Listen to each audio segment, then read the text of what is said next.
So, Suella Braverman's warnings or provocations, or however you want to interpret her rhetoric, has partly come true, but it's not the pro-Palestinian, anti-Israeli marchers who are responsible. It's Just Stop Oil.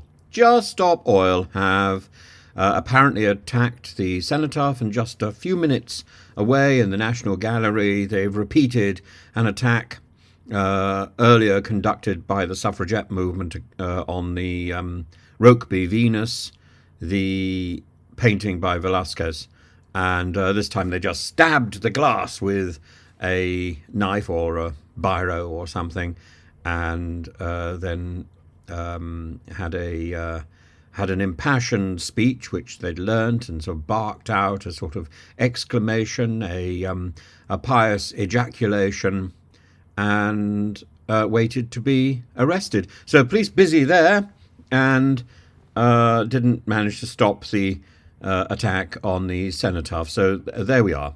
All these people, I gather, have been arrested. The police have acted quickly and retrospectively. They didn't manage to stop these attacks. So the whole point is just ramping up the anxiety. And I'm sure Suella Braverman is rubbing her hands with glee at the possibility that, in this atmosphere, how can we possibly allow a march to go through London on the same day as the Remembrance Sunday celebrations, and we must cancel everything. I'm sure that will be her instinct, and we wait to see whether anybody follows the self-inflicted, self-induced panic that she has prescribed for the rest of our society. The whole point about terrorism is that it's designed to terrorize.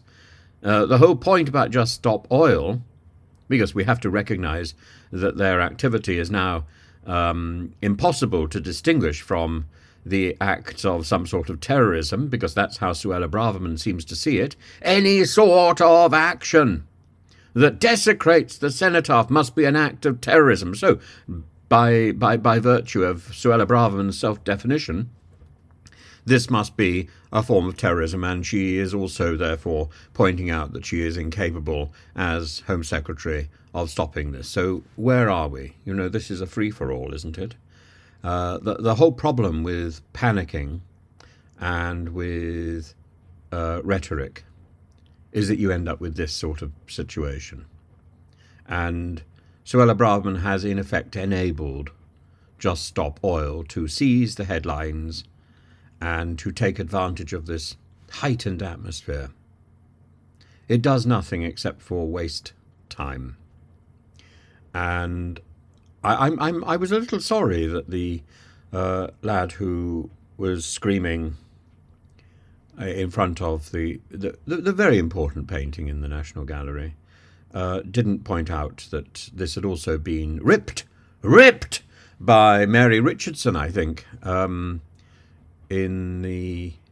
during the suffragette campaign. I think he should at least have attributed that fact and pointed out that they were just duplicating or reduplicate. He did make reference to the suffragettes, but it wasn't clear why. That is why this particular painting was chosen. That is why there's a reference to the suffragettes, because Mary Richardson was the first to do this.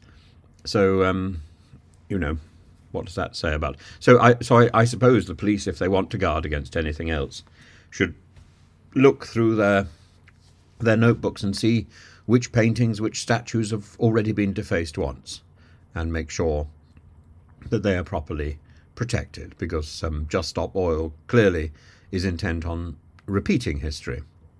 And the pro-Palestinian marches may have a different agenda, but we wait to see what that is. But certainly it's going to be played out in the full force of the full glare of publicity which has been satisfactorily applied by Suella Braverman and her rhetoric.